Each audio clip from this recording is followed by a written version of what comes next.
Wow, it's amazing to be standing up here again. Good morning, welcome. My name is John Barfuss.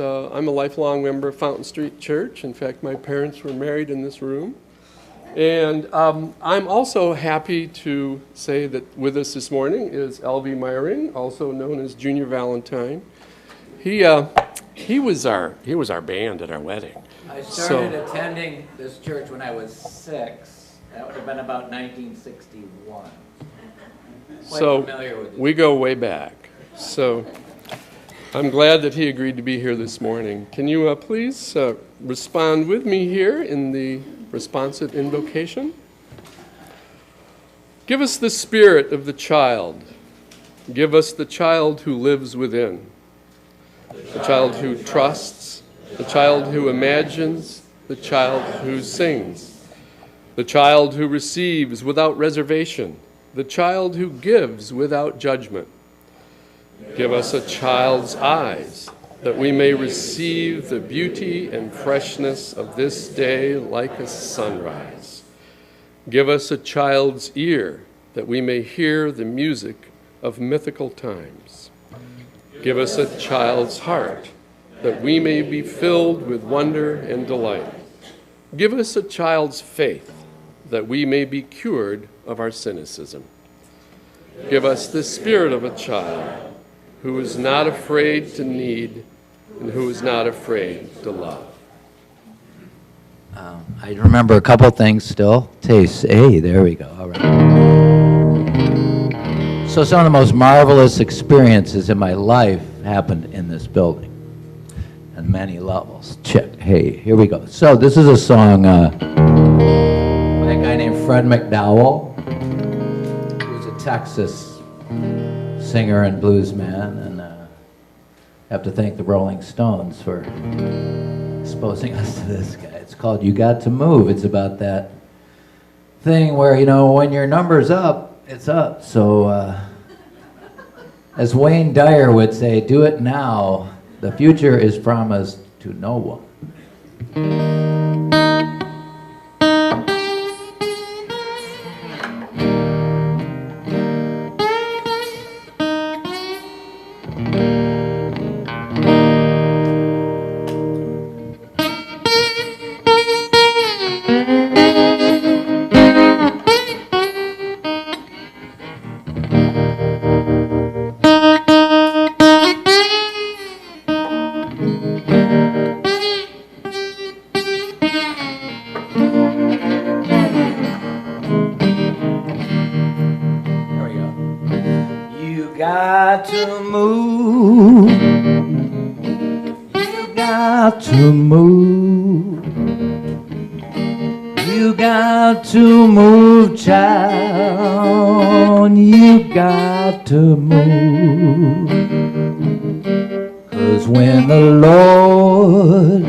You may be poor,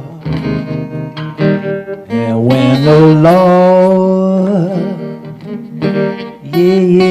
get ready, you got to move.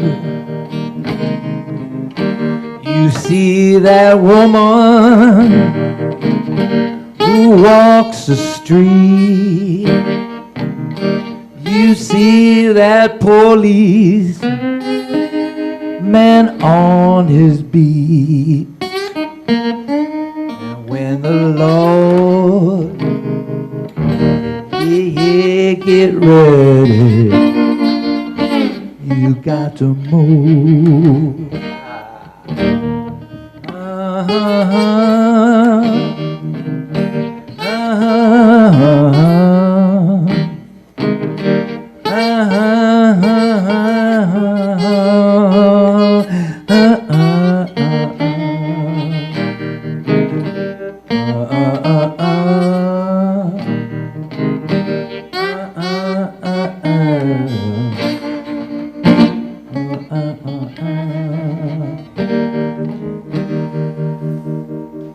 may be high, you may be low, you may be rich and you may be poor. But when the Lord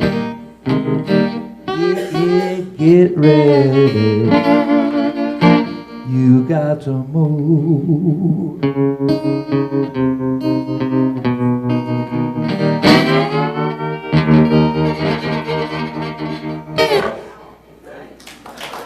Thank you.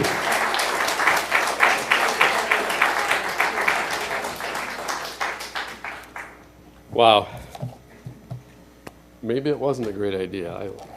I'm going to be upstaged, but that's okay. We're going to share the stage. All right, thank you. Hey, thank you, Fountain Street. It's an honor to be asked to be up here again for the fourth time. And now that I'm one of the elders, it's interesting to look out in the room and see people that I've known my entire life and some people that I don't know at all. But I want to thank Fountain Street. I want to thank Marilyn. I wish we could see her legs more when she's got her feet going at the organ. Christopher, it's great getting to know you better. Fred, where are you, Fred? Boy Scouts, all right. Everyone in the office, Jack, Virginia, and yes, even half-size Melissa. She's twice as wonderful at half the size. And Kim, what would we do without Kim? But first, I got to give a nod of appreciation to Junior. He was also our son's guitar teacher, and they've become good friends. So he's a great teacher. And aren't we all teachers in our own way? If you're a parent, you're a teacher. Do you volunteer? You know, you're probably teaching there too. How do children learn their skills and build character that they're not going to find in public or private education? What do they learn at church? What does religious education teach in the way of life skills? I'm going to put in a plug today for scouting, for Boy Scouts and Girl Scouts. I'm a Boy Scout leader, as was my father and his father before him. I was a Cub Scout leader too. Even a Cub Master, as was my father. They call that fun with a purpose. But have you ever entertained questions from 15, 7-year-old boys all talking at the same time? We used to call these guys unguided missiles. But scouting is also a fun type of teaching. I'm also a merit badge counselor for a number of merit badges, including citizenship in the community, citizenship in the nation, photography, bird study, art, bugling. And so here are the first readings for today. I'd like to read the vision statement of the Boy Scouts of America. The Boy Scouts of America will prepare every eligible youth in America to become a responsible, participating citizen and leader who's guided by the Scout oath and law. Here's the Scout oath. On my honor, I will do my best to do my duty to God and my country, to obey the Scout law, to help other people at all times, to keep myself physically strong, mentally awake, and morally straight. The Scout law, the Scout is trustworthy, loyal, helpful, friendly, courteous, kind, obedient, cheerful, thrifty, brave, clean, and reverent. If you're a Scout, you'll always remember those all your life. And that's something that every meeting starts with that. I'm on the executive board right now. We start every meeting with that. And the boys that I've worked with for the past 20 years, plus years, have been an amazing group of kids. Our group, the troop that I'm involved with, is sponsored by Cascade Christian Church. And we have a wonderful mix of boys. Rich kids, poor kids, a dwarf, a wheelchair-bound guy with cerebral palsy. In fact, last year, our senior patrol leader lived out of his car for most of the spring after a falling out with his parents. He and I had a lot of long talks, but he somehow made it to the meetings. All these boys achieved their Eagle rank.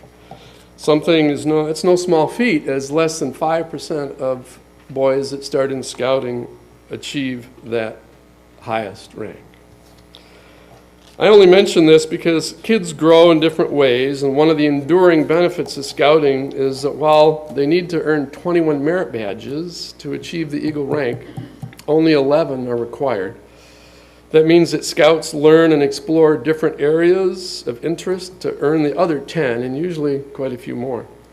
So where else is there that kind of flexibility with no real downside? Many a scout has discovered their passion in their life's work through merit badges. Plus, it's fun. Camping, hiking, exploring. For many boys, it's their first exposure to a church. Just something to think about. Oh, and this afternoon, I'm helping one of our scouts finish his Eagle project. He built 4 benches for the praise garden at his church, and he needs a trailer to get them over there. So I know that I'll do my good turn today. What good turn might you do today? I'll leave you with these words from Khalil Gibran. Your children are not your children. They're the sons and daughters of life's longing for itself. They come through you, but not from you. And though they are with you, they belong not to you. You may give them your love, but not your thoughts, for they have their own thoughts. You may house their bodies, but not their souls, for their souls dwell in the house of tomorrow, which you cannot visit, not even in your dreams. You may strive to be like them, but seek not to make them like you. For life does not backward nor tarry with yesterday. You are the bows from which your children as living arrows are sent forth. The archer sees the mark upon the path of the infinite, and he bends you with his might that his arrows may go swift and far. Let your bending in the archer's hands be for happiness. For even as he loves the arrow that flies, so he also loves the bow that is stable.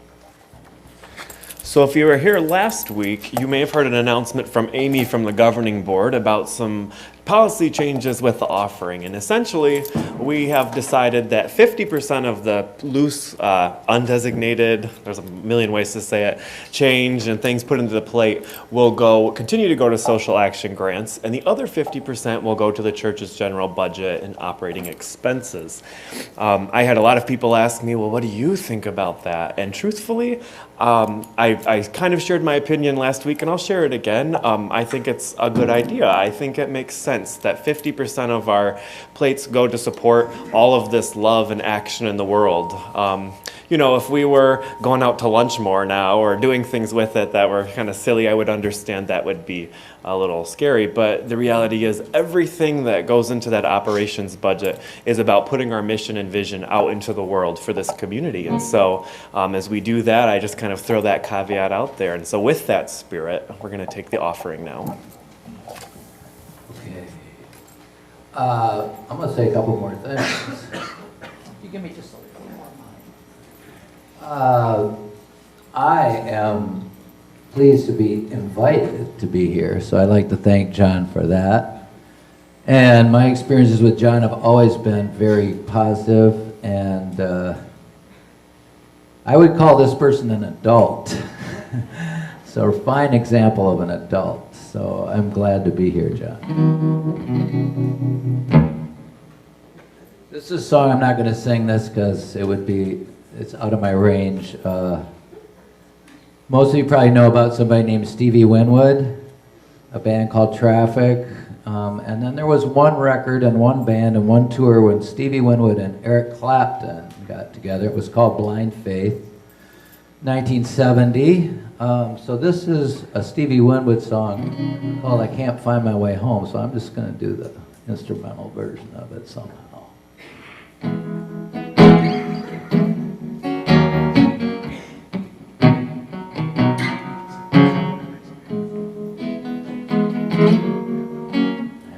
Tuning I forgot about.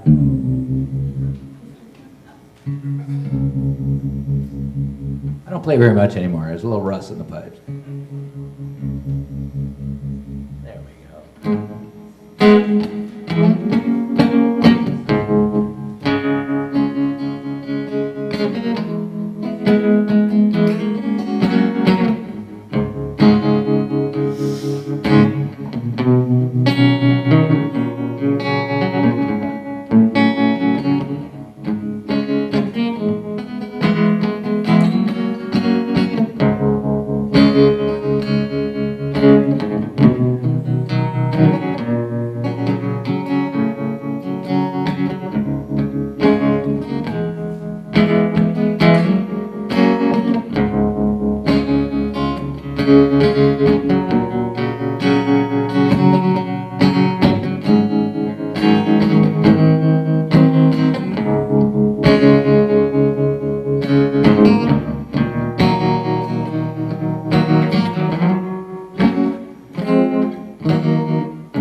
This morning's prayer is actually an adaptation from a little fair prayer from the 70s that John shared with me. So I invite you into this shared space of prayer, and then we'll have a moment of silence before I call you back.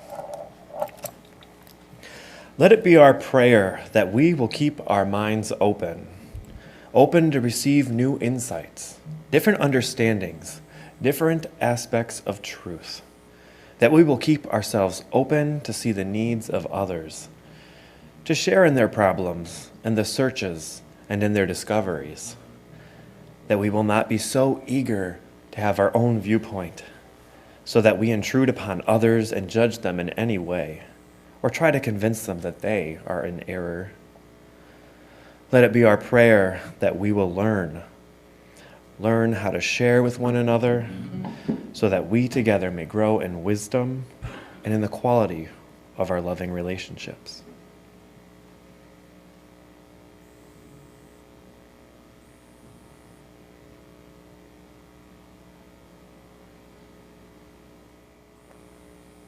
May it be so. Amen. All right. Yes, Duncan Littlefair. He was a pretty amazing guy. At 6 years old, it was like, who is that? So when we young people got to go into the sanctuary and listen to Duncan, it was quite remarkable, and it remained remarkable the whole time. Duncan was an inspirational person, and we might call him an orator without any dry connotation to that word. He was inspirational, even to a 6-year-old kid.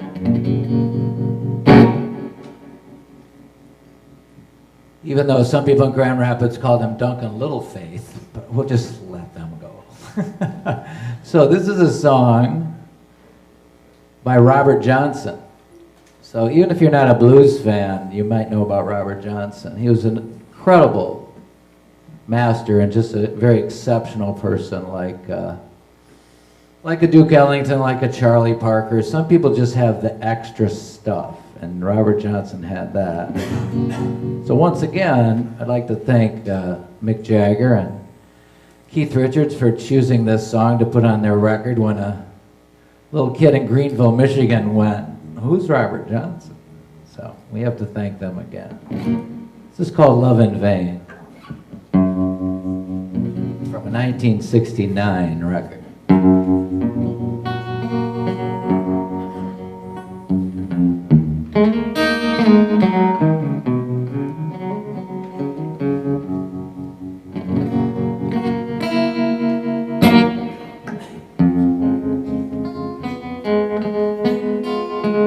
Well, I followed her to the station,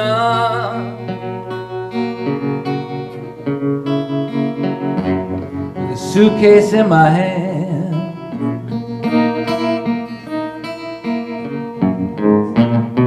I followed her to the station with a suitcase in my hand.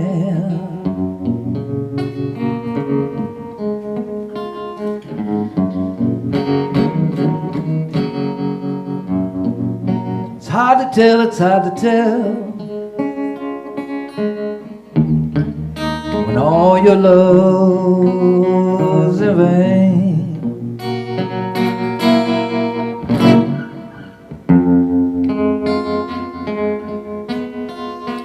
And the train, it come in the station.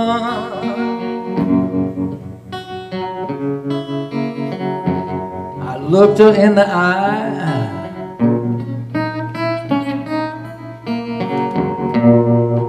The train come in the station, and I looked her in the eye.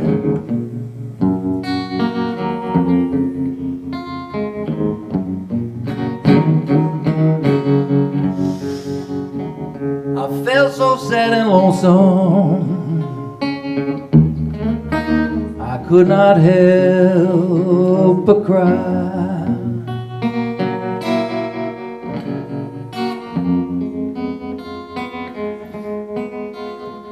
And the train left the station.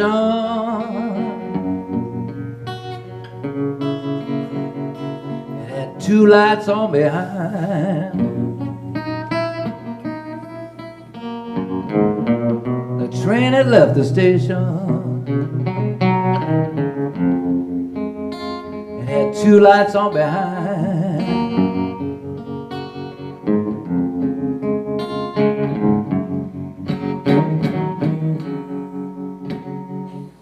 The blue light was my blues,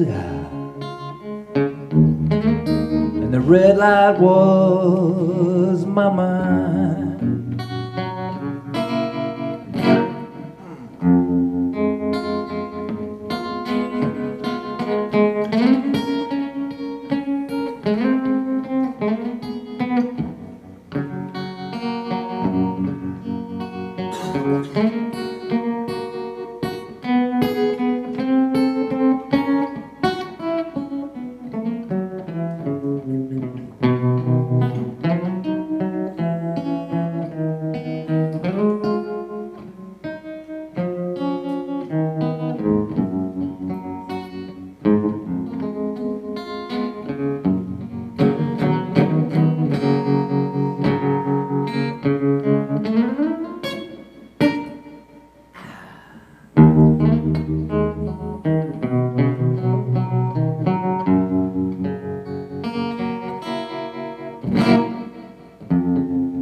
All my love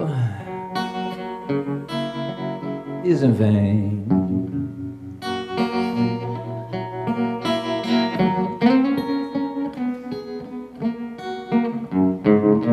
All my love, all my love's in vain.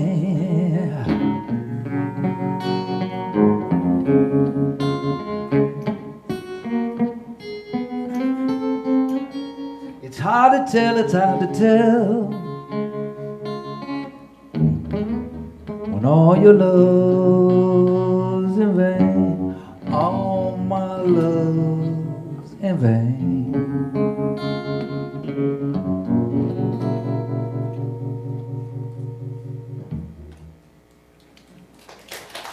Thank you.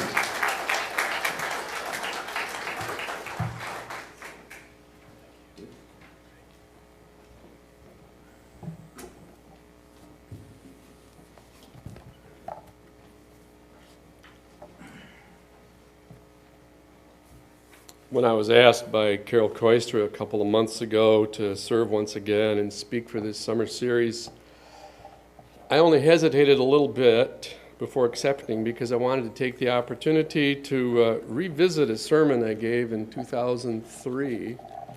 I'm like, okay, no minister ever redoes sermons, but that's not true. That's why they publish books of sermons. Our sons were just starting what might be called their religious education. They're now young men with full beards. One's a scientist with a fellowship to grad school in the fall, and the other is a junior at MSU in environmental science and sustainability. In fact, I almost titled the sermon, "So How'd That Turn Out?" But let me take you back, especially if you don't know me. I'm going to give you a little autobiographical sketch, pull some pieces and parts from 16 years ago, and give you my personal history. I'm a lifelong Fountain Streeter. I grew up under the discerning, judging, challenging, and twinkling eye of Duncan Littlefair.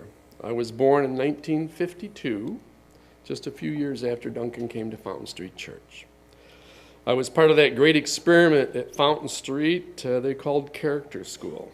In fact, my parents actually met at Littlefair's home.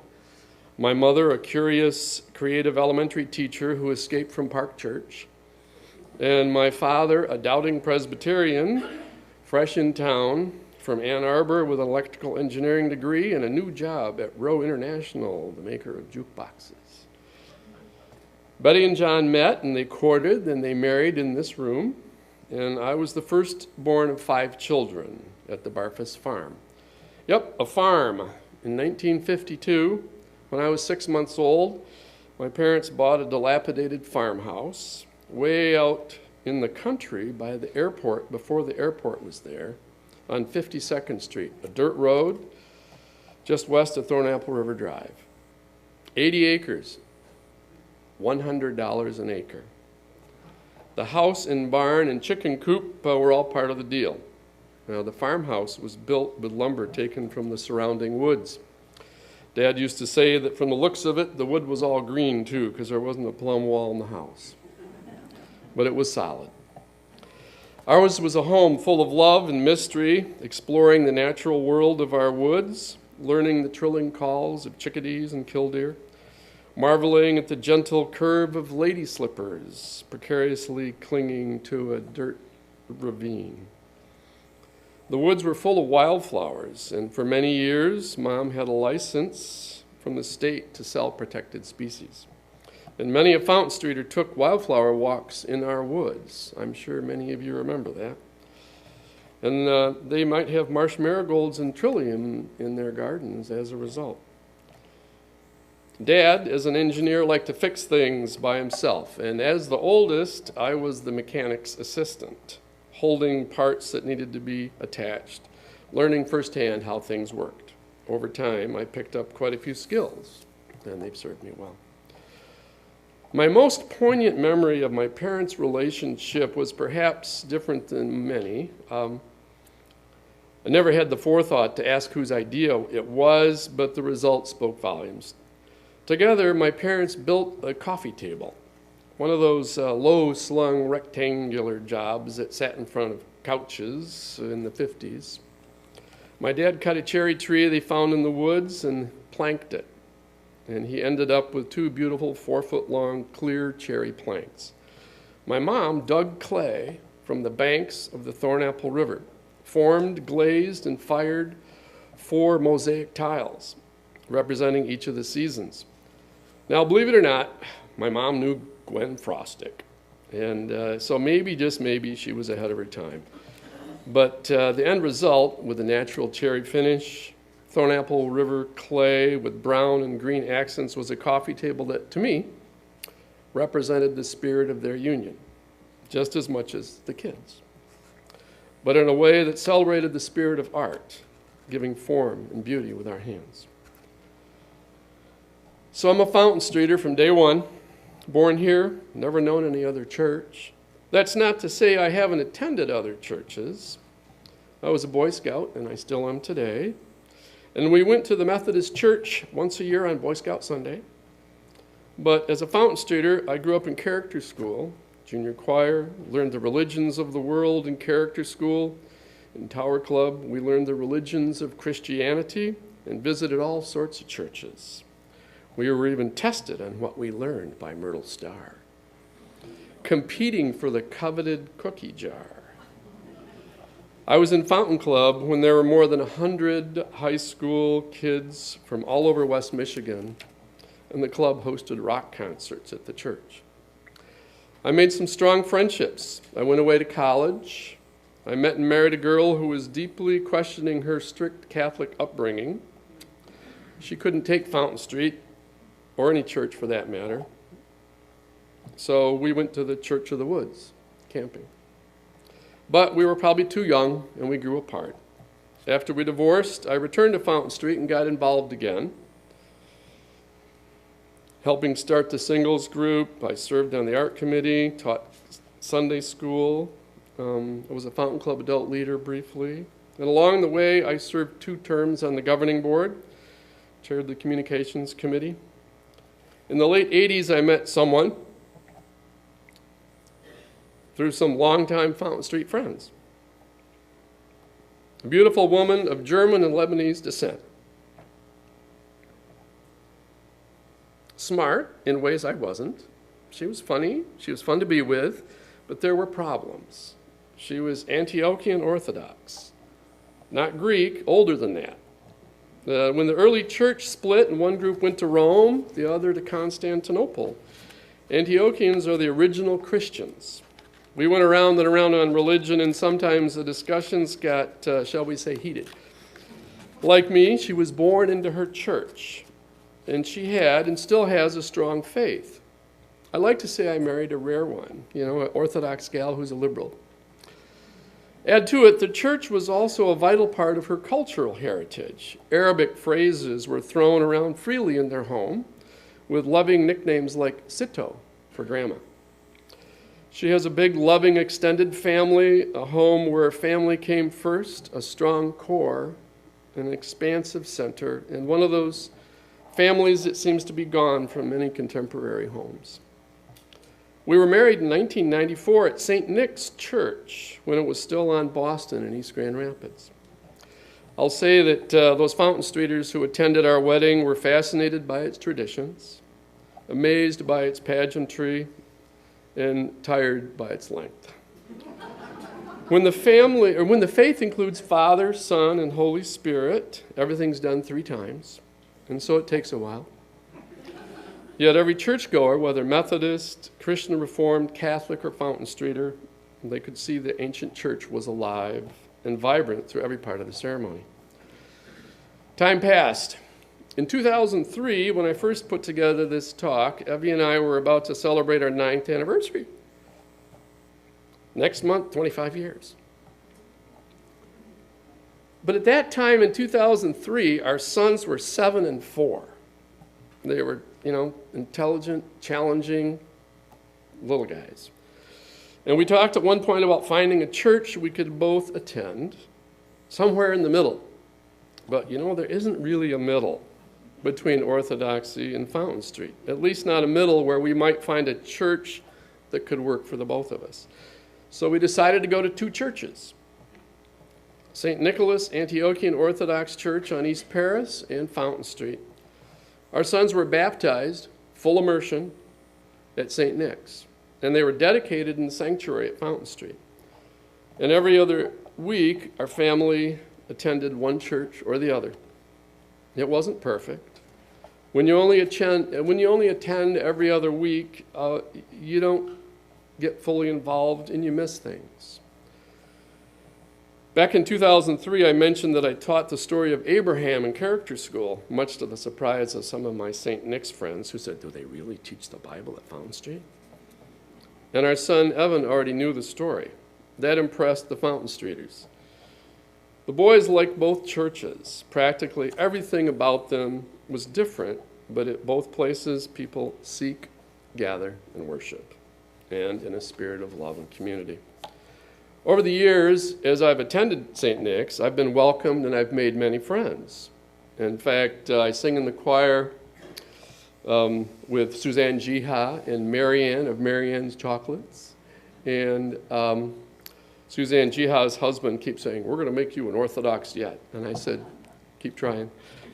So I do find the lure of the sure and the divine liturgy a comforting and ancient process of submission, repentance, and a celebration of oneness, all wrapped in robes of mystery and procession, chant, and response. Singing in the choir, I love singing the responses, and after 25 years, I know much of the music and most portions of the Divine Liturgy by heart. But what about our boys? Wouldn't they grow up confused, become rebellious, reject it all? Well, back then, I said, I hope not. Terry Stafford, Director of Religious Education at Beeson Unitarian Church in British Columbia, wrote, "Children already have their own religion. It's a fragile, precious, inborn sense of spirituality. Watching them chase a butterfly across a field or bite into an apple, I can see there is an innate spirituality, an embracing of life as a gift." He goes on to say that religious education should be designed to foster independent thinking, to give kids the tools they need to make up their own minds about life's big questions. Exposure to the stories, beliefs, theologies, and practices of the world's religions is an important aspect of our children's religious education. In many ways, the experiences our boys had at church and in Sunday school at St. Nicholas and at Fountain Street provided them with a unique set of tools. Today's parents face unprecedented challenges, and that includes teaching kids to lead full, passionate, compassionate lives in a diverse, multicultural society that seems more divided every day. It's impossible for parents to do this alone. Both churches, in their own ways, work to develop in children a sense of integrity, of belonging, of service, building, as we say at Fountain Street, character. Obviously, they do it in very different ways, but who are we to say that our way is more right than theirs? I asked each of our sons if they would be willing to provide me what I called their faith perspective, and they did. I'd like to read you verbatim what one son wrote. "Growing up in two very different churches, I found it hard to treat them equally as a child. In one, I got to sing songs, make crafts and videos, and spend time playing with other kids. In the other, I had to learn Bible stories, close my eyes and pray, and keep quiet during the service. As I entered adolescence, at Fountain Street, we visited other churches and learned about other religions in Tower Club and performed service work in both Grand Rapids and Washington, D.C. I made friends that I still talk to today. At St. Nick's, we began to explore inwards instead. As an altar boy, I learned the deeper intricacies of the Divine Liturgy, the purposes for each individual prayer and the annual feast calendar upon which the gospel readings are based. Motivation, purpose, and being was through and from God. Years later, I can see there's power in faith, strength in routine, purpose in knowing and believing in something so deeply and passionately that it can define your life. But that sincere trust in something so ethereal is beyond what I have now. I am spiritual, but I am not theistic. I'm reverent, but I'm not religious. When strangers ask about my religion, I often simply tell them that I went to two starkly different churches and they canceled each other out. But there are influences of each that I carry with me. I would certainly not be the same person I am without Fountain Street, but I would just as much not be the same person without my upbringing at St. Nicholas. The other son offered this perspective. When I was little, going to two churches was never something I gave much thought to. There was a natural flow of going to St. Nicholas, to Fountain Street, that younger me felt no need to think about the benefit or experience I might gain from these churches. I simply went to one church one week and the other church the week next. These feelings would change as I grew. I would find times that the transition from one church to the other didn't feel as smooth. By the time I was in middle school, I'd begun to form a better idea of my own spirituality and beliefs. Luckily for me, both churches had been able to give me a moral compass and guidelines of right and wrong. When it came time for me to assess my own beliefs and values, I felt an equal contribution from both churches. When I was younger, I felt like I had to pick a church, one over the other. And this was an ideal with I struggled for years. Which one did I align with? Keeping up with my biweekly attendance of each church, I was able to continue formulating my beliefs as I grew up. As I got older, the idea became less of a struggle. Both churches have their value, although I may not believe many aspects of the Antiochian Orthodox faith. I have a deep respect for the ceremonies and traditional way the church operates, although at times these deep-seated traditions could lead to a lack of contemporary thought within the church. Yet the cultural value and understanding I gained from each Sunday's divine liturgy reminded me that even though I may not believe in the Christian faith, there is value to respecting and understanding it. My time at Fountain Street Church was almost entirely formed by people I met there.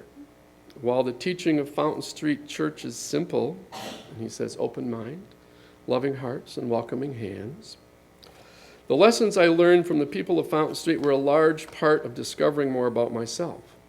Seeing the traveling Buddhist relics displayed in our sanctuary, going to New Orleans and South Manitou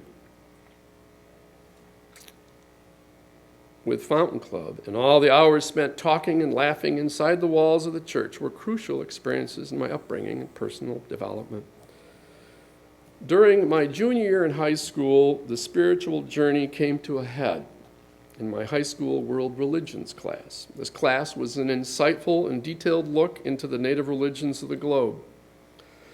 Through all the religions we studied, we discovered that the same ideas of mindfulness and respect for others were teachings at their core. The class ended with a week-long discussion about the institution of religion. The idea that for many people, an organized and structured environment helps them refine and further understand their faith and beliefs. Church offers people a place to feel at home and further their spirituality. This is a common theme across all religions and mindsets. This class helped me find the answer I wanted. I didn't need religion to be a religious person. I didn't have to pick one church or the other. Growing up in two churches has come to benefit me in countless ways. I often feel like I know more about Christianity than many of my friends that regularly attend church. He put regularly in quotes. I have an appreciation for religions that I may not agree with because I understand the value they have and the comfort they provide. I know that being open-minded to new experiences, people, and places will help me continue growing as a person. And most importantly, I learned that I can be connected to the world of spirituality and tradition without needing a specific religion.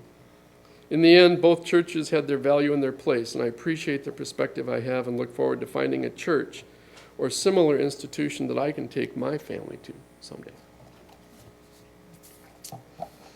Wow.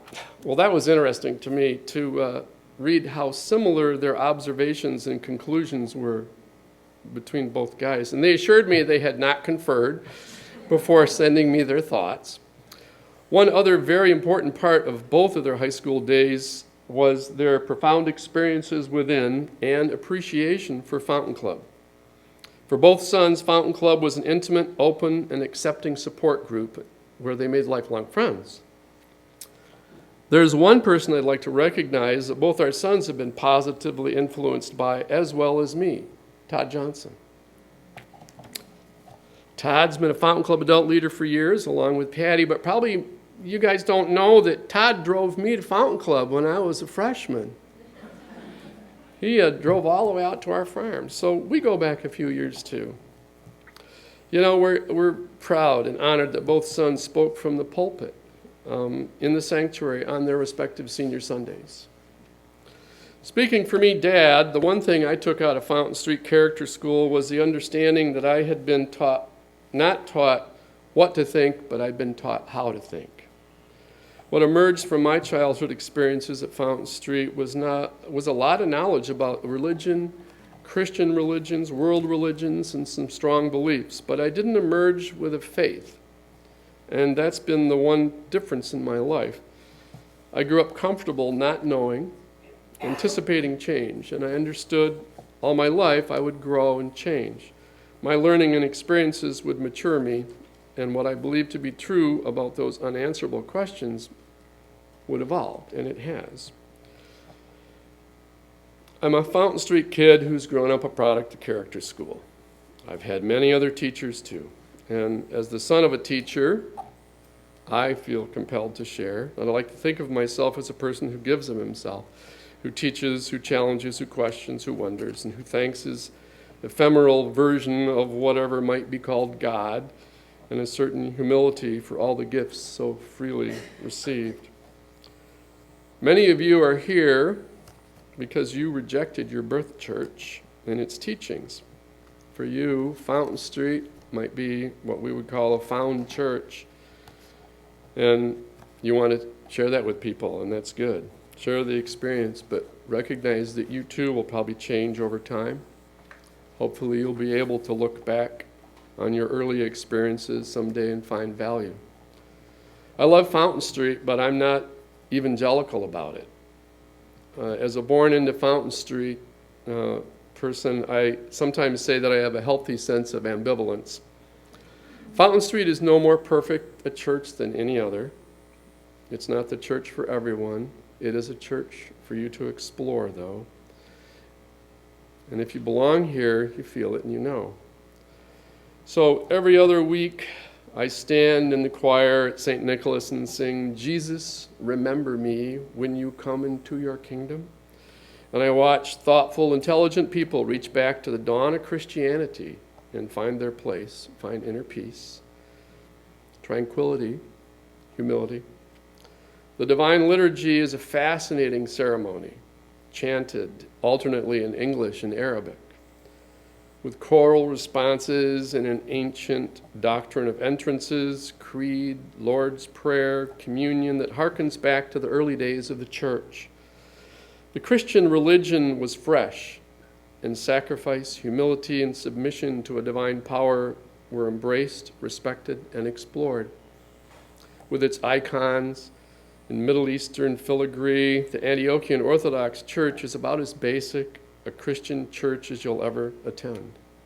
Interestingly, Orthodoxy is currently one of the faster growing sects as people seem to come full circle and look for a simple Christian experience. Has the last 25 years changed me? Oh, I'm sure. I'm probably less arrogant. I'm certainly more humble. As a family, we're not together as often, and we miss our boys. But when we have dinner, we take turns leading prayer. It's heartwarming, gratifying to hear our sons give thanks for the gift of life, of family, of freedom of thought, to remember loved ones. They're sensitive, curious, thoughtful, and loving. I guess you can't ask for much more. Sometimes I'm amazed that we somehow created an unbroken circle from our two very different halves. And yet I'm thankful that through our loving words and actions, we quietly, usually, and gently, usually, created a foundation, a bridge of sorts between two worlds, so our boys could develop their own faith and belief system that lives within them and works for them. Beliefs that have meaning, depth, historical perspective, respecting and valuing the ancient bloodlines of their mother's Orthodox faith, filtered through the eyes of their father's contemporary evolving theology. we think they turned out okay. And I think we can all turn out okay. Just give of yourself and do a good turn daily. Thank you.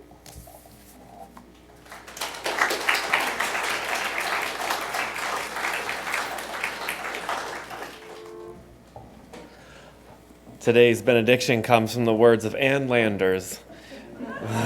There are two gifts we should give our children. One is roots and the other is wings. Go in peace.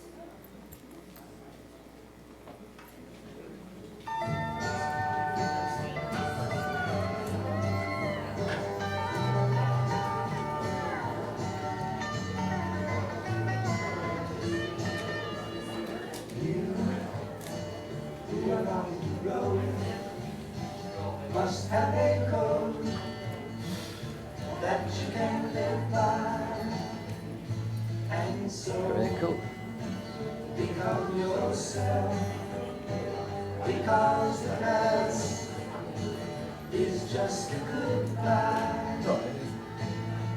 Teach your children well, their father's help did slowly go by, and feed them on your dreams, the one they fix, the one you know by. Don't you ever ask them why, if they told you you would cry, so just look at them and sigh.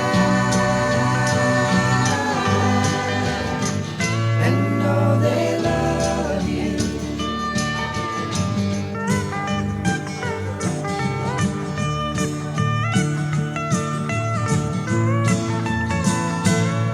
And you of tender years can't know the fears that your elders grew by.